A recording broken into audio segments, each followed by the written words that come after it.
रानो चिड़िया की 3 ननदें थीं। रानो का पति मजदूरी का काम करता था। बेचारी रानो चिड़िया अपनी तीनों ननदों से खूब लाड प्यार करती, मगर उन तीनों का तो रानो चिड़िया से जरा भी लगाव नहीं था। भाभी, हम कॉलेज जा रहे हैं, थोड़े पैसे दे दो।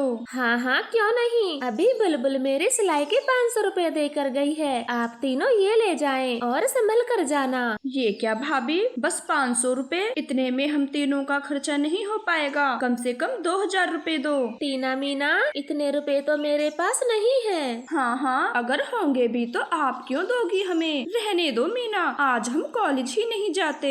हाँ टीना, तूने एकदम सही कहा। और वैसे भी हमारे पढ़ने से कौन खुश है जो हमें पैसे देगा। अपनी बहनों की ये बातें टुन्नू चिड़ा सुन रहा था और वो बोलता है, टीना मीना, ये कौन सा सलीका है अपनी भाभी से बातें करने का? और जब रानो कह रही है उनके पास पैसे नहीं है तो नहीं होंगे, वो आपसे झूठ क्यों बोलेंगी? रहने दे भैया, माँ के जाने के बाद आप भी भाभी की ही साइड लेते हो। हम तीनों को तो अभी से पराया कर दिया आपने। टुन्नू जी, आप क्यों डांट रहे हो मेरी ननदों को? ये तो मेरी प्यारी ननद है, मुझे इनका कहा जरा भी बुरा नहीं लगता। इसलिए आज के बाद हम ननद भाभी के बीच में आप बोलेंगे नहीं। इतना कहकर रानो चिड़िया अपनी पड़ोसी गोरी कव्वी के घर जाती है। गोरी बहन, आप मुझे 1500 रुपए दे दें, बदले में मैं आपके कपड़े सस्ते सिल दूंगी। 150 का ब्लाउज 100 रुपए में ही सिल दूंगी। रानो चिड़िया, तू जब भी मेरे पास आती है तो यही कहती है, ये ले 1500 रुपए और मुझे नहीं सिलवाने, तुझसे सस्ते में कपड़े। जो रेट है मैं वही दूंगी। गोरी बहन, आपका बहुत बहुत धन्यवाद। अब मेरी तीनों ननदें कॉलेज जा पाएंगी। रानो, तुम दिन रात मेहनत करती हो, आंखें फोड़कर कपड़े सिलती हो और उन तीनों को खूब लाड प्यार करती हो, फिर भी वो तुमसे ठीक से बातें तक नहीं करती। मैं तो कहती हूँ उनकी शादी कर दो, और वैसे भी उन तीनों की अब शादी की उम्र हो गई। ठीक है गोरी बहन, मैं आज ही टुन्नू चिड़े से बातें करूंगी, मगर तीनों लड़के अच्छे परिवार से तो होने चाहिए ताकि मेरी ननद जीवन भर खुश रह पाए। ऐसे कहकर रानो चिड़िया अपने घर जाती है। वो उन तीनों को पैसे दे देती है। तीनों बिना कुछ बोले ही कॉलेज चली जाती हैं। शाम को जब टुन्नू चिड़ा घर आता है तो रानो चिड़िया उससे शादी की बात करती है। टुन्नू जी, अब हमें अच्छे पक्षी देखकर टीना मीना और पायल की शादी कर देनी चाहिए। हाँ रानो जी, सोचता तो मैं भी यही हूँ, मगर अमीर पक्षी हम गरीबों से क्यों रिश्ता करेंगे, और हमारे पास तो देने के लिए कुछ भी नहीं है। टुन्नू जी, आप ऐसा क्यों बोल रहे हो? चाहे कुछ भी हो जाए, शादी तो हम तीनों की धूमधाम से करेंगे, वो भी अच्छे पक्षियों के साथ, चाहे फिर हमें कुछ भी करना क्यों न पड़े। ऐसे बातें करके वो सो जाते हैं। सुबह हो जाती है। गोरी कव्वी रानो चिड़िया से कहती है,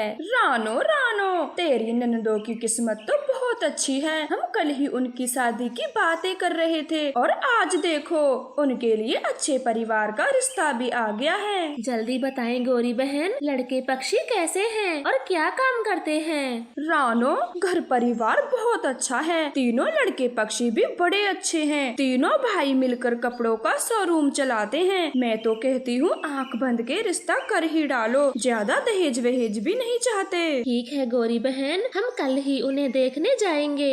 ये खुशखबरी मैं टुन्नू जी को बता कर आती हूँ। ये कहकर रानो वहाँ से चली जाती है। उन दोनों की बातें छिपकर रानो की ननदें सुन रही थी। देखा टीना मीना, भाभी हमारी शादी करना चाहती है, वो भी अपनी पसंद से। भैया को तो कुछ नहीं पता। नहीं नहीं, हम तीनों ये शादी नहीं करेंगे। मुझे पता है भाभी ने हमारे लिए जरूर बुरे पक्षियों का रिश्ता ढूंढा होगा ताकि हमारी शादी आसानी से हो जाए और भाभी को कोई खर्चा भी न करना पड़े। सही कहा, और वैसे भी ये गोरी तो है ही भाभी की सहेली, इसलिए ये भी हमसे जलती है, मगर हम तीनों भी इनकी अच्छी हंसी उड़वाएंगे जब ये शादी होगी ही नहीं। इस तरह से वो तीनों शादी ना करने की योजना बना लेती हैं। इधर रानो और टुन्नू चिड़े को लड़के पक्षी बहुत पसंद आते हैं और वो शादी की बात पक्की कर लेते हैं। रानो अपने सारे गहने बेचने के लिए दे देती है। रानो जी, ये पैसे संदूक में रख दें, कल शादी वाले दिन काम आएंगे। ठीक है टुन्नू जी, और आप बारातियों के स्वागत की अच्छी से तैयारी करें। बस एक ही तो मांग की है लड़के पक्षी वालों ने। इस तरह से वो दोनों बहुत बहुत खुश थे और शादी के कामों में व्यस्त थे। पायल, टीना, अब हम क्या करें? कल हमारी शादी है, कैसे इस शादी को बिगाड़ें जिससे टन्नू भैया और बाकी सब रानो भाभी पर गुस्सा करें। वो ऐसे सोच ही रही थी, तभी उनके घर गौरी कव्वी आ जाती है। ये लो रानो, लड़के पक्षियों ने शादी के लिए लहंगे भिजवाए हैं, बहुत संभाल के रखना, जरा सी भी खरोंच न लग पाए। एक लहंगा पूरे 1 लाख का है। मेरी तो देखते ही आंखें चौंक गईं। आप चिंता ना करें गौरी बहन, मैं बहुत संभाल के रखूंगी ये लहंगे और कल शादी में खुद से तैयार करूंगी अपनी तीनों ननदों को। गौरी लहंगे देकर वहाँ से चली जाती है। रानो तीनों लहंगों को अपनी संदूक में रख देती है और काम में व्यस्त हो जाती है। मिल गया, शादी बिगाड़ने का आइडिया मिल गया। इतने महंगे लहंगे देने वालों का गुस्सा भी तो महंगा होगा। टीना, मीना, जरा कैंची तो दो मुझे। फिर पायल संदूक से लहंगे निकाल लेती है और तीनों लहंगों को कैंची से काट देती है। अगले दिन बारात आने का समय हो गया था।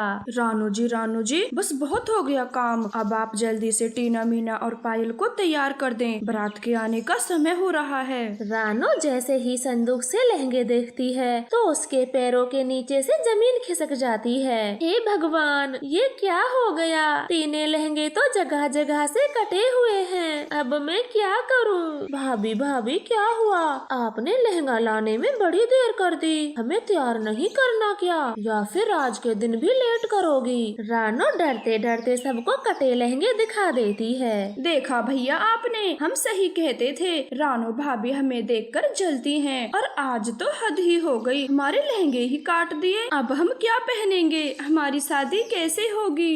रानो जी, आपसे ये उम्मीद नहीं थी मुझे, आपने लहंगे काट दिए। हे भगवान, अब मेरी बहनों की शादी कैसे होगी? बारात भी आती ही होगी। टुन्नू जी, आप तो मेरा विश्वास करें, मैंने लहंगे नहीं काटे, मैं ऐसा क्यों करूँगी? अब मैं क्या करूं? मेरे पास तो इतने भी पैसे नहीं हैं, मैं अपनी तीनों बहनों के लिए नए लहंगे ला सकूं। भगवान, अब क्या होगा भगवान? इस तरह से वो दोनों बहुत परेशान हो रहे थे। थोड़ी देर में बारात भी आ ही जाती है। तीनों लहंगे खराब होने की बात बारातियों को भी पता चल जाती है और लड़के पक्षी वालों की माँ तो बहुत गुस्सा करती है। पूरे 3 लाख के लहंगे थे हमारे, जब तक हमारे दिए लहंगे नहीं पहनोगी तब तक ये शादी नहीं होगी, चाहे कयामत ही क्यों ना आ जाए। नहीं, आप ऐसा ना बोले, शादी से मना ना करें। मैं जाती हूँ और आपके जैसे लहंगे लेकर ही लौटूंगी। ये कहकर रानो शादी के मंडप से चली जाती है। वो सीधा चील के पास जाती है। चील जी,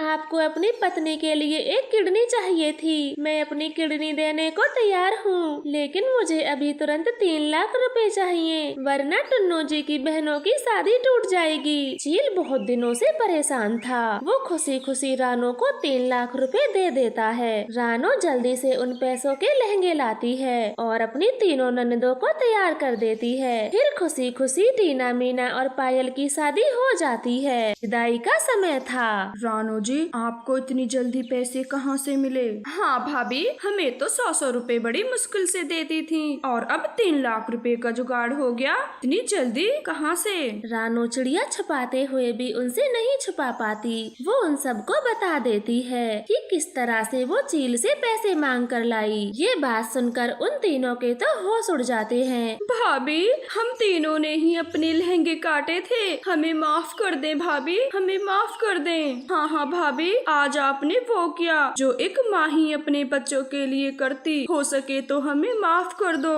हम तुम्हें कितना गलत समझते थे और आपने हमारे लिए हमेशा अच्छा सोचा। कोई बात नहीं मेरी प्यारी ननदो, अब सब ठीक हो गया है। चलो अब बाहर चलो, तुम्हारे ससुराल वाले तुम्हारा इंतजार कर रहे हैं। फिर खुशी खुशी वो तीनों बहनों को विदा करते हैं। आपका धन्यवाद। प्यारे दोस्तों, आपको हमारी कहानी कैसी लगी हमें कमेंट करके जरूर बताएं और प्लीज हमारे चैनल को सब्सक्राइब करें। आपका बहुत बहुत धन्यवाद। रानो चिड़िया ने कई दिनों की लगातार मेहनत और कड़ी लगन से अपना सर्दियों का घोंसला बना लिया था। हाँ, अब घोंसले का काम खत्म हुआ। मम्मा, हमारा घर जंगल में सबसे पहले बन गया है। अब आप हमें छोड़कर कहीं ना जाएं और सारा दिन हमारे साथ रहें। बेटा, मम्मा का काम कभी खत्म नहीं होता। अपने बच्चों की जरूरतें पूरा करने में सारी जिंदगी निकल जाती है। खैर, आप सब ये नहीं समझोगे। जब तुम्हारे बच्चे होंगे तब समझ आएगा। अपने बच्चों को समझाकर रानो चिड़िया फिर घर से बाहर चली जाती है। वो लूसी कबूतर के घर जाती है। लूसी बहन, अब चलें। आज बच्चों ने आते समय बातों में लगा लिया। अब जल्दी चलें, वरना हमें भोजन से लौटते समय रात हो जाएगी। रानो, आज पूर्व वाले जंगल चलेंगे। मिट्ठू बता रहा था वहाँ के खेतों में अनाज पकना शुरू हो गया। ऐसे बातें कर चिड़िया और लूसी कबूतर दाना खोजने चली जाती हैं। उठे गोरी उठे, सूरज सर पे चढ़ा हुआ है और एक आप हैं जो खर्राटे लेकर सो रही है।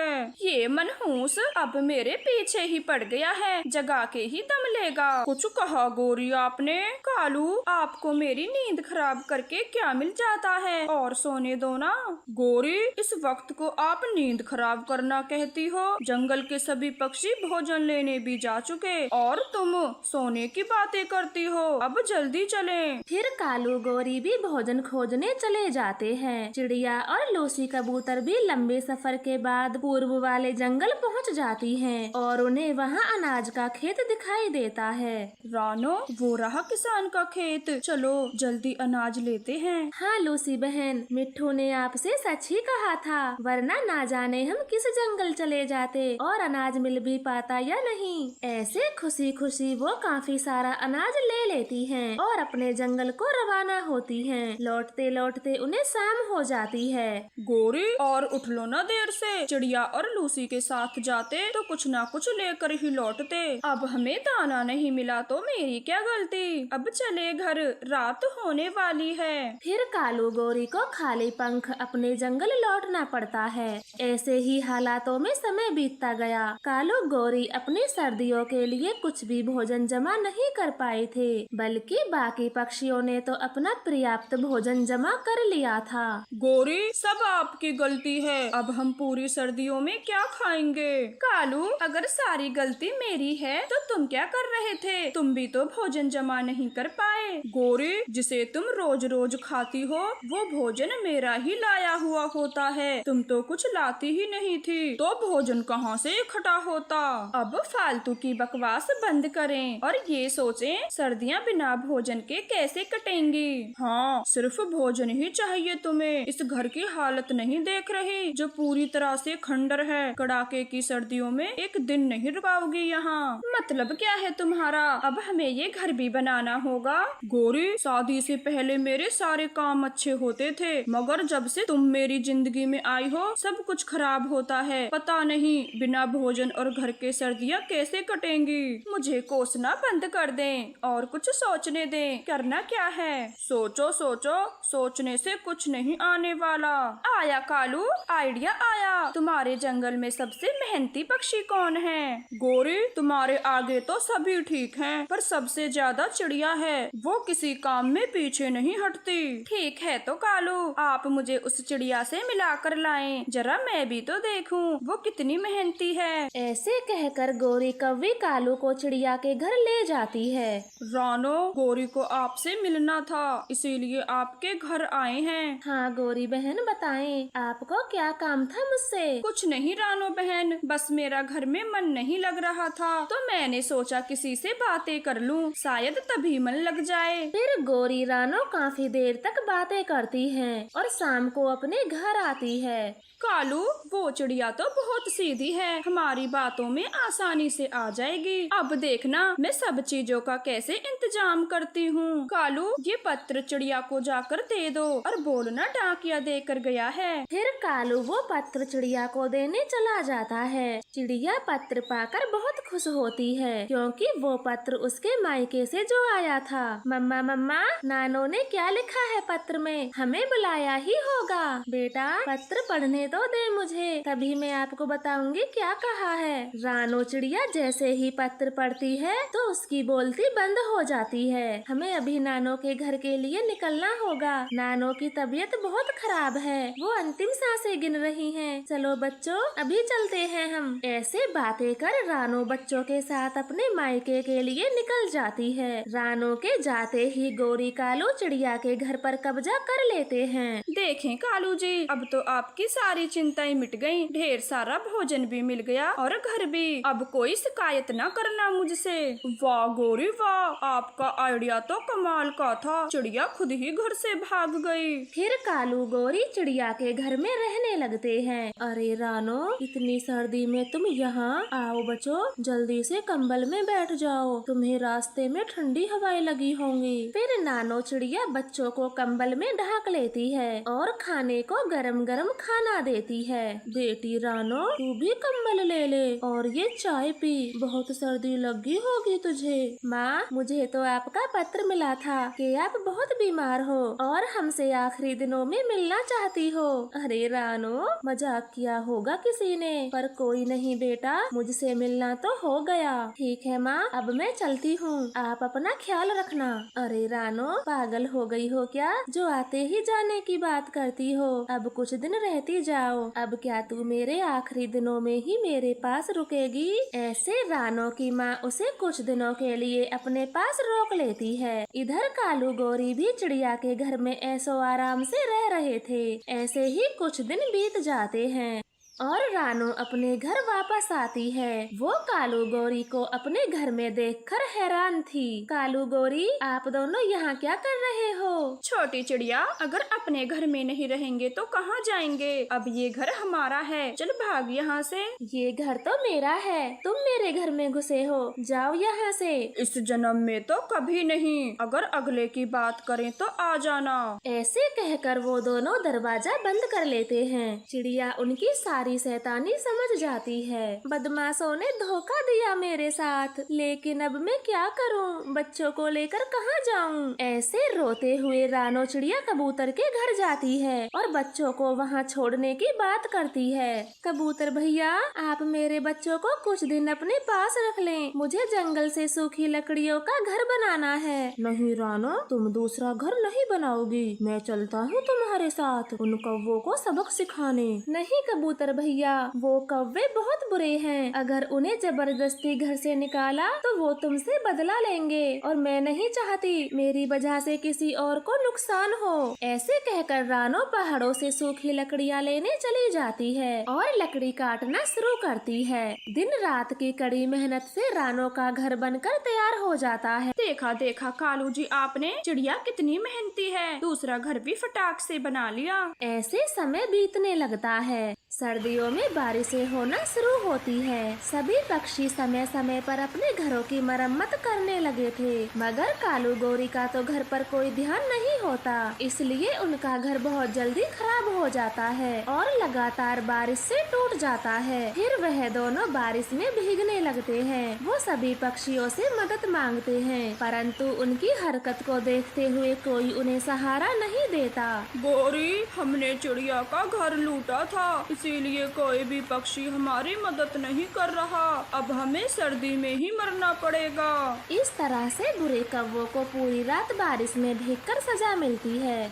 वो भोली चिड़िया बचपन से ही श्री कृष्ण जी की भक्त थी। वो हर जन्माष्टमी के अवसर पर व्रत रखती और पूरे सच्चे मन से श्री कृष्ण का ध्यान करती। बेटी टूनी, जल्दी से नहाकर तैयार हो जा, आज तुझे देखने वाले लड़के पक्षी घर आ रहे हैं। ठीक है माँ, मैं नदी पर जाती हूँ और वहाँ से ताजी ताजी फूल भी तोड़ लाऊंगी अपने कान्हा जी के लिए। फिर टोनी चिड़िया एक टोकरी लेकर नदी पर चली जाती है। घर पर लड़के और उसकी मम्मा आ गई थी। वो सब टोनी चिड़िया का इंतजार कर रहे थे। रानो जी, पिछले आधे घंटे से बैठे हैं, अगर आपकी बेटी घर पर नहीं थी तो हमें क्यों बुलाया? नहीं नहीं बहन जी, बस टोनी आती ही होगी, पता नहीं इतना समय क्यों लगा दिया, बस नदी पर नहाने गई थी। मम्मा चिड़िया चिड़िया ने ऐसा बोला ही था कि तभी टूनी फूलों से भरी टोकरी के साथ घर आती है। सोनू चिड़े की नजर तो टूनी से हटती ही नहीं। उसे पहली बार में ही टूनी चिड़िया पसंद आ गई। आप सब मुझे माफ करना, नदी पर देर हो गई। बहन जी, ये मेरी बेटी टूनी है। इसे घर के सारे काम आते हैं, यहाँ तक कि कढ़ाई बुनाई सब में निपुण है मेरी बेटी। टूनी, आपने पढ़ाई कहाँ तक की है? कम से कम बीए पास तो होगी ही। आंटी जी, मैं ज्यादा पढ़ी लिखी नहीं हूँ। मैंने तो बस कक्षा 5 तक की पढ़ाई की है। बहन जी, बस यही कमी है मेरी बेटी में, मैं इसे ज्यादा पढ़ा ना सकी। वैसे तो बहुत होशियार है। चल चल बेटे, मुझे 5 पढ़ी हुई बहू नहीं चाहिए, कम से कम बीए पास तो होनी ही चाहिए। माँ, मैंने टूनी जी को पसंद कर लिया है और शादी भी टूनी से ही करूँगा। आगे आपकी मर्जी। ये कहकर सोनू चिड़ा वहाँ से चला जाता है। मम्मा चिड़िया मन ही मन सोचती है, ना जाने ये गवार टूनी मेरे बेटे को कैसे पसंद आ गई। अब मुझे ही आगे की बात संभालनी होगी। कोई बात नहीं बहन जी, आप भी चले जाइए, हमें बुरा नहीं लगेगा और अपने बेटे को समझा देना। अरे नहीं नहीं, ऐसी कोई बात नहीं है, बल्कि मुझे तो टूनी बहुत पसंद है। बस मैं अपने बेटे का मन ले रही थी, कहीं घर जाकर वो नाई नुक्कड़ न कर दे। ऐसे बात को संभालते हुए मम्मा चिड़िया शादी की बात पक्की कर अपने घर चली जाती है। टूनी और रानो तो बहुत खुश थी। टूनी, ये सब तेरी भक्ति और कृष्ण जी का कमाल है, जो विदेश में आने जाने वाले चिड़े पक्षी ने तुझे पसंद किया। फिर कुछ समय बाद टूनी और सोनू चिड़े की शादी हो जाती है। टूनी अपने ससुराल चली जाती है। सोनू चिड़ा तो बहुत अच्छा था, परंतु टूनी की सास उससे नफरत करती थी।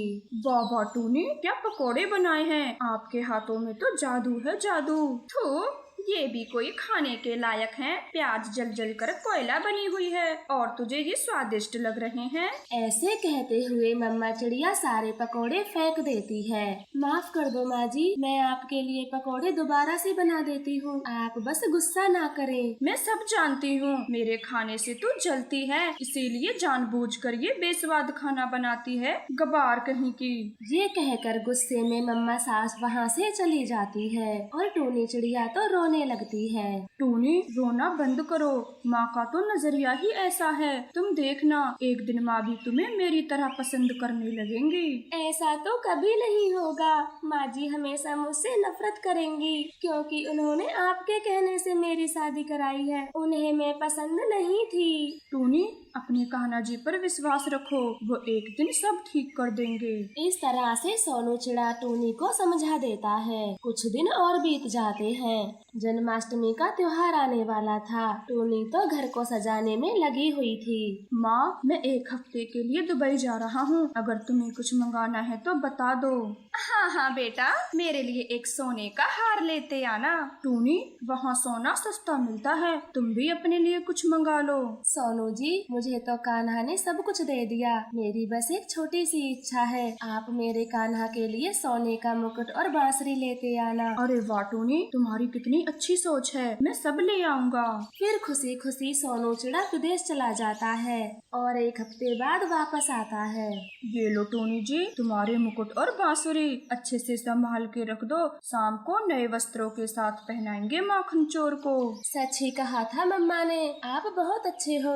वो दोनों पति पत्नी बहुत खुश थे।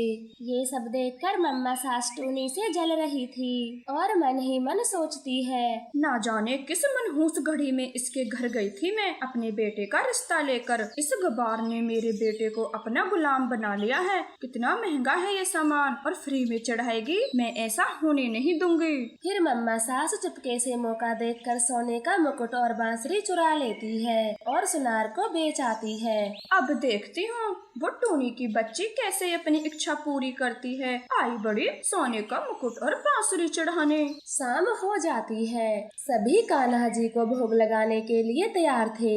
जाओ टूनी, अलमारी से सोने का मुकुट और बांसुरी ले आओ। टूनी वहाँ से चली जाती है। उसकी सास मन ही मन बहुत खुश थी और तभी टूनी मुकुट बांसुरी लेकर वापस आती है। टूनी के हाथ में मुकुट बांसुरी देखकर तो मम्मा चिड़िया चौंक जाती है। टूनी, तू ये मुकुट मुकुट बांसुरी कहाँ से ले आई है? अरे माँ जी, आपको तो ये सब पता है, फिर ये सवाल क्यों? सोनू जी दुबई से लाए थे।